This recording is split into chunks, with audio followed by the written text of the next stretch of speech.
The School of Suffering by John Newton. I suppose you are still in the school of the cross, learning the happy art of extracting real good out of seeming evil, and to grow tall by stooping. The flesh is a sad, untoward dunce in this school, but grace makes the spirit willing to learn by suffering. Yes, it cares not what it endures, so that sin may be mortified, and the conformity to the image of Jesus be increased. Surely, when we see the most and the best of the Lord's children so often in heaviness, and when we consider how much he loves them, and what he has done and prepared for them, we may take it for granted that there is a need be for their sufferings. For it would be easy to his power, and not a thousandth part of what his love intends to do for them, should he make their whole life here, from the hour of their conversion to their death, a continued course of satisfaction and comfort, without anything to distress them from within or without. But were it so, would we not miss many advantages? In the first place, we would not then be very conformable to Jesus, nor be able to say, quote, "As he was, so are we in this world," unquote. Methinks a believer would be ashamed to be so utterly unlike his Lord. What? The master always a man of sorrow and acquainted with grief, and the servant always happy and full of comfort. Jesus despised, reproached, neglected, opposed, and betrayed, and his people admired and caressed. He living in the poverty, and they filled with abundance. He sweating blood for anguish, and they strangers to distress. How unsuitable would these things be? How much better to be called to the honor of experiencing a measure of his sufferings. A cup was put into his hand on our account, and his love engaged him to drink it for us. The wrath which it contained he drank wholly himself, but he left us a little affliction to taste, that we might remember how he loved us, and how much more he endured for us than he will ever call us to endure for him.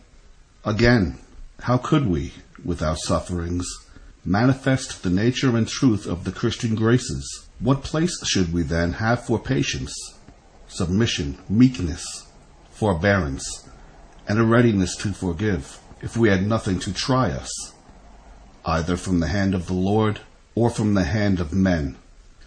A Christian without trials would be like a mill without wind or water. The contrivance and design of the wheelwork within would be unnoticed and unknown, without something to put it in motion from without. Nor would our graces grow, unless they were called out to exercise.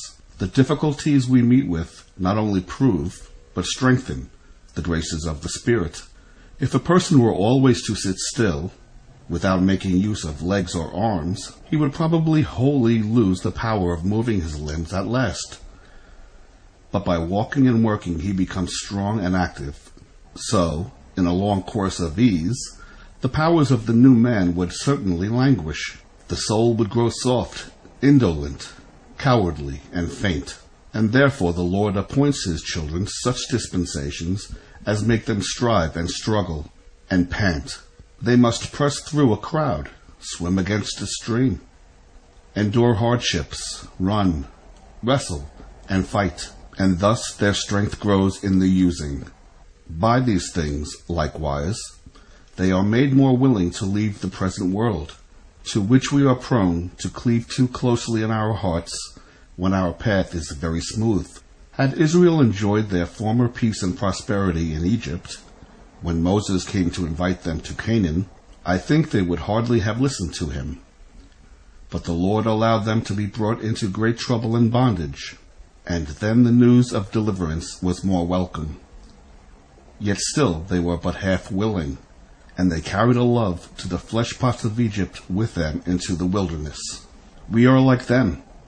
Though we say this world is vain and sinful, we are too fond of it, and though we hope for true happiness only in heaven, we are often well content to stay longer here on earth. But the Lord sends afflictions one after another to quicken our desires, and to convince us that this world cannot be our rest. Sometimes if you drive a bird from one branch of a tree, he will hop to another a little higher. and from thence to a third. But if you continue to disturb him, he will at last take wing and fly quite away. Thus we, when forced from one creature comfort, perch upon another, and so on. But the Lord mercifully follows us with trials, and will not let us rest upon any. By degrees our desires take a nobler flight, and can be satisfied with nothing short of himself. And we say, quote, to depart and be with Jesus is best of all. Unquote. I trust you find the name and grace of Jesus more and more precious to you, his promises more sweet, and your hope in them abiding, your sense of your own weakness and unworthiness daily increasing, your persuasion of his all-sufficiency to guide, support, and comfort you more confirmed. You owe your growth in these respects in a great measure to his blessing upon those afflictions which he has prepared for you and sanctified to you. May you praise him for all that is past and trust him for all that is to come.